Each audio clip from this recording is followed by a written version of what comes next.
ఈరోజు నేను కాలీఫ్లవర్తో వెజ్ బిర్యానీ చూపిస్తాను. కాలీఫ్లవర్ కావాలి, దీనికి క్యారెట్ నిన్నే కట్ చేసి కడిగి సాల్ట్ వేసి నానబెట్టేసాను. వీటన్నిటిని కూడా ఇవి బీన్స్, ఒక ½ కిలో బియ్యంకి ఇవి వేస్తున్నాను నేను. చూడండి ఇది ఎంత క్వాంటిటీ అంటే మన ఇష్టం. అవి వెజిటేబుల్స్ ఎక్కువగా ఉన్నా బాగానే ఉంటుంది టేస్ట్ ఇది, కానీ మీడియంగా మినిమంగా వేసుకుంటే బాగుంటుంది అనమాట. నేను ఇది ఈ సైజులో ఉండే క్యారెట్ 2 అవి, ఇదైతే ఒక ½ కేజీ. ఇవి వచ్చేసి ఒక 200 గ్రామ్స్ అట్లా తీసుకున్నాను నేను. ఇవి బీన్స్. ఇంకపోతే ఆనియన్స్ వచ్చేసి ఒక 2 పెద్దవి ఆనియన్స్ అవసరము. ఇవి నేను ముందు ఫ్రై చేస్తాను, కొంచెం వీటిని ఎత్తి పెట్టేస్తాను.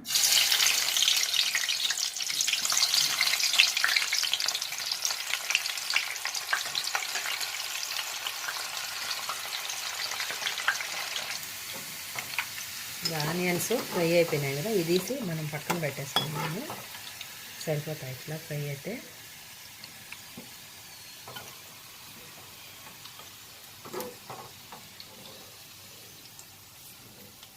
చాలు ఇంత రెడ్గా, మళ్ళీ ఎక్కువైతే మాడిపోతాయి కదా, టేస్ట్ మాడిపోతాయి ఇవి.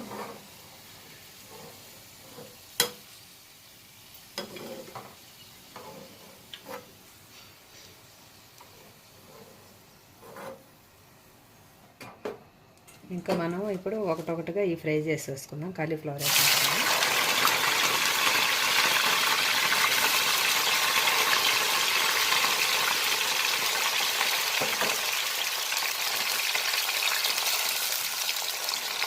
ఇవన్నీ కూడా డీప్ ఫ్రై అవ్వాలి మనకు. సాల్ట్ ఆల్రెడీ వేసేసి నానబెట్టేస్తున్నాం కదా, ఒక 10 మినిట్స్ నానితే చాలు. ఇవి సాల్ట్ బాగా పట్టేస్తుంది వీటికి, మన అన్నంలో వేసిన టేస్ట్ వచ్చేదానికి. ఇదంతా డీప్ ఫ్రై చేసుకోవాలి మనం అన్నీ కూడా ఐటమ్స్.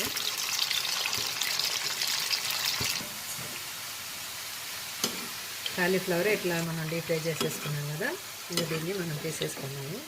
ఎందుకంటే ఇవన్నీ ఒకేసారి వేసి ఫ్రై చేయకూడదు, వీటిని విడివిడిగానే చేయాలి.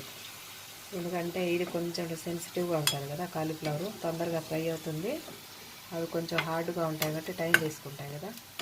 ఒకటి ఫ్రై అవుతుంది, ఒకటి మాడిపోకుండా మనం విడివిడిగానే ఇట్లా ఫ్రై చేసుకోవాలి. వేటికి అది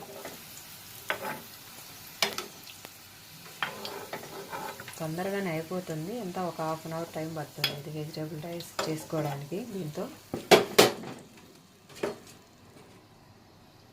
ఇంకా మనం క్యారెట్ వేసుకున్నాము.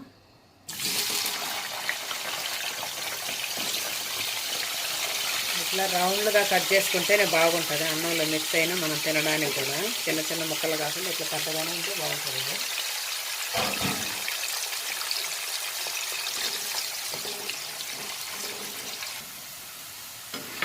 క్యారెట్ కూడా ఫ్రై అయిపోయాయండి. ఇంకా చూడండి ఇట్లా కలర్ కూడా చేంజ్ అయిపోయినాయి కదా, ఉడికేసి ఉంటాయి లోపల. ఇవి నేను చూడక్కర్లేదు, మనం ఇవి కూడా తీసేసుకున్నాం. టేస్ట్ బాగుంటాయి ఇట్లా క్యారెట్ ఇట్లా ఫ్రై చేస్తే. మనం అన్నంలో మనం కలిపినప్పుడు టేస్ట్ బాగా వస్తుంది వీటికి.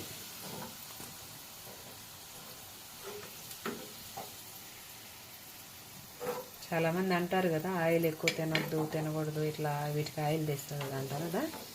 వేరే తిండి తింటారు కదా, వాటిలో ఆయిల్ తగ్గించుకోండి, ఇట్లాంటివి తినండి. ఇది మంచిది తింటే. ఇట్లా ఏది తినకూడదు అవి తింటారు, వీటిలాంటి వాటికి వచ్చేటప్పటికి ఆయిల్ ఎక్కువ ఉంది అంటారు. ఇంకా మనం బీన్స్ ఫ్రై చేసుకున్నాము.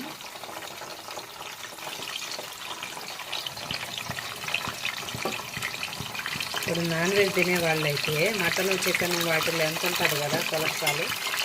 ఇది వెజిటేబుల్ కాబట్టి ఏం ప్రాబ్లం లేదు మనం తింటే కూడా.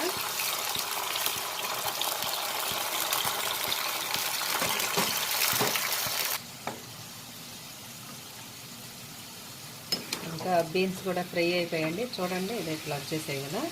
ఇంక ఇవి కూడా ఎత్తేస్తున్నాను నేను దీంట్లోకి ఆయిల్ కూడా కొంచెం వచ్చేస్తుంది మనం తీసేటప్పుడు. మనం ఇప్పుడు మళ్ళీ దీనికి ప్రిపేర్ చేయాలి కదా బిర్యానీకి, అప్పుడు కొంచెం ఆయిల్ తగ్గించే వేసుకుందాం, ఎందుకంటే దీంట్లో ఆయిల్ ఉండిపోతుంది కాబట్టి.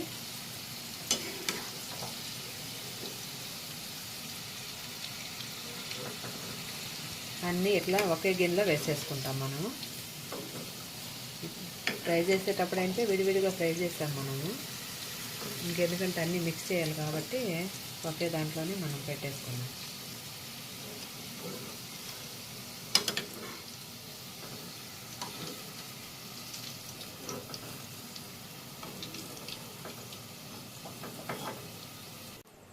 ఇంక ఇప్పుడు మనం బిర్యానీకి ప్రిపేర్ చేద్దాం. ఇవన్నీ వేస్తున్నాను.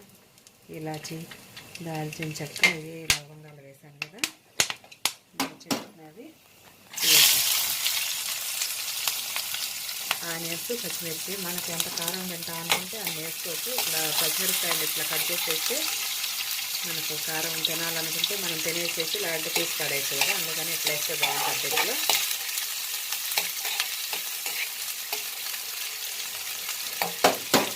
నేను ఇప్పుడు 1/2 కిలో బియ్యం వేస్తానని చెప్పాను కదా, దాంట్లోకి వచ్చేసి ఆనియన్స్ ఫస్ట్ నేను ఒక చిన్న ఆనియన్ వచ్చేసి ఫ్రై చేసి ఇలా పెట్టాను, ఒకటి వచ్చేసి అట్లా ఫ్రై చేస్తున్నాను. ఇప్పుడు దాంట్లోకి 3 అవసరం పడతాయి ఇట్లాంటివి, ఒక 3 ఆనియన్స్. ఒకటి పెరుగు చట్నీ చేయాలి, ఒకటి వచ్చేసి ఇట్లా ఫ్రై చేసుకోవాలి, ఒకటి వచ్చి బిర్యానీలో వేసేయాలి. అందుకే ఈ సైజులో ఉండేటి ఒక 3 సరిపోతాయి ఒక 1/2 కిలో బియ్యంకి.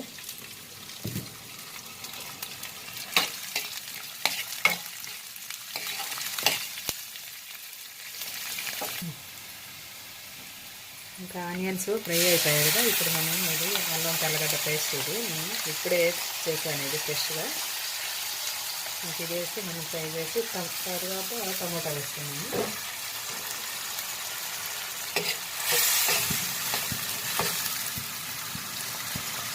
ఇది కొంచెం సేపు ఫ్రై అయితే పచ్చివాసన లేకుండా పోతుంది అల్లం తెల్లగడ్డ టమాటా పేస్ట్.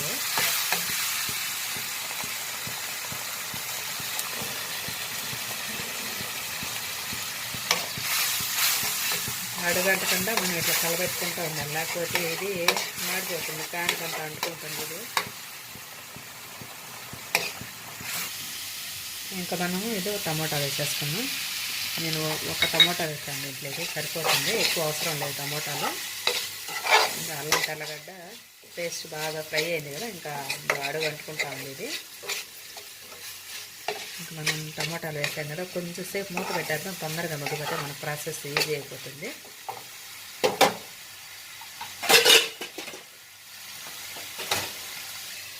ఒక 2 మినిట్స్ పెడదాం మనం.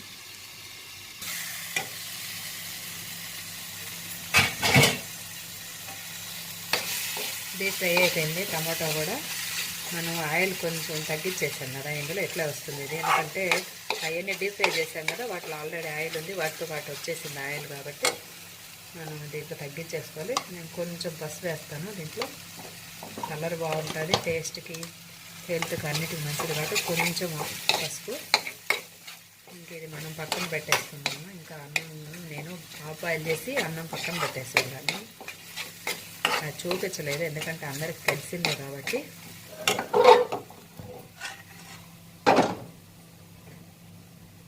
ఇంకా మనం ఇట్లా దబర పెట్టేసుకొని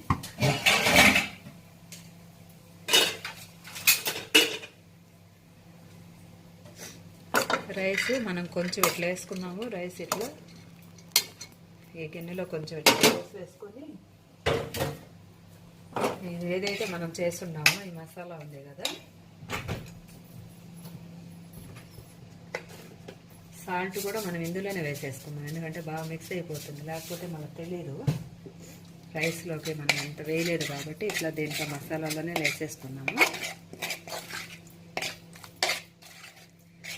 ఇప్పుడైతే కలిసిపోతుంది అన్నంలో మనం కలిపేస్తాం కాబట్టి. ఇంకా ఈ మసాలా నేను దీంట్లో రైస్లో వేసేస్తున్నాను. ఇట్లా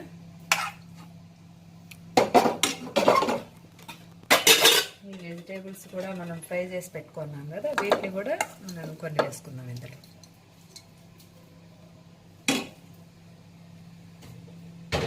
ఇంకా ఈ మిగిలిన రైస్ పైన ఇట్లా వేసేసేసి, అన్నం పొడి పొడిగా బాగుండాలి, బాగా వాళ్ళ టేస్ట్ అంటే ఎక్కువ ఉడకద్దు, హాఫ్ బాయిలే చేసుకోవాలి.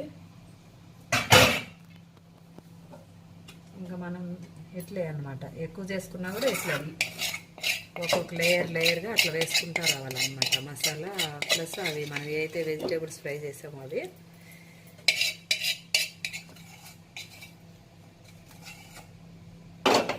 వేసేసాం కదా, ఇంకా మిగిలిన ఇవి కూడా వెజిటేబుల్స్ కూడా మనం వేసేస్తాం. ఇదే దీంట్లో ఆయిల్ ఉంది కదా, చూడండి ఆయిల్ ఇట్లా వచ్చేస్తుంది. ఆయిల్ అయితే ఇది కూడా మనం వేసేస్తాము.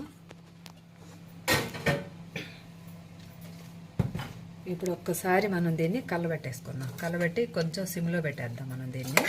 చూడండి ఇట్లా ఎక్కువ కలబెట్టద్దు, రైస్ మళ్ళీ ఇరిగిపోవడం అట్లా ఉంటుంది, బాగుండదు చూడడానికి. మనకు చూసేదానికే కదా ముందు బాగుండాలి.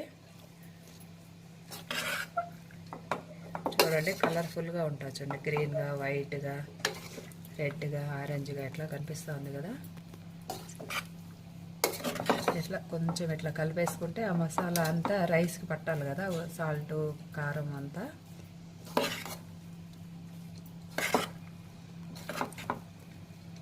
ఈజీ, కాకపోతే కొంచెం టైం తీసుకుంటుంది. ఇది కష్టమేం కాదు. చూడండి ఇట్లా కలిపేసాం కదా. మనం ఇప్పుడు కొంచెం కలర్ రైస్ ఇది వేసుకుందాం. ఈ కలరు పౌడర్ నేను వాటర్లో కలిపేసాను. ఇట్లా వేసేద్దాం మనం. వేసాను కదా. ఇప్పుడు ఏం చేద్దామంటే ఇవి ఆనియన్స్ ఏదైతే మనం ఫ్రై చేసి పెట్టామో అవి ఇట్లా పైన వేసేసుకుందాం.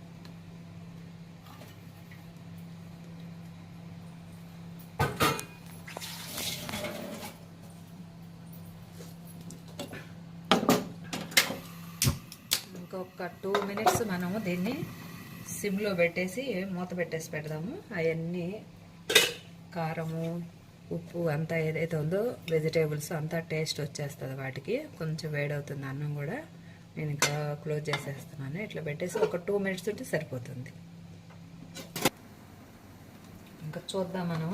ఇది ఉడికిపోయింటుంది, ఎందుకంటే ఆల్రెడీ హాఫ్ బాయిల్ చేసేసాం కదా మనం.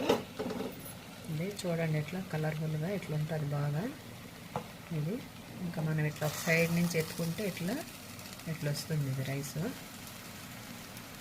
ఓకే, ఇది ఉడికిపోయిందండి. ఇది ఇంకేం ఉడకక్కర్లేదు. ఓకే, నేను ఇంకా స్టవ్ కట్టేస్తున్నాను.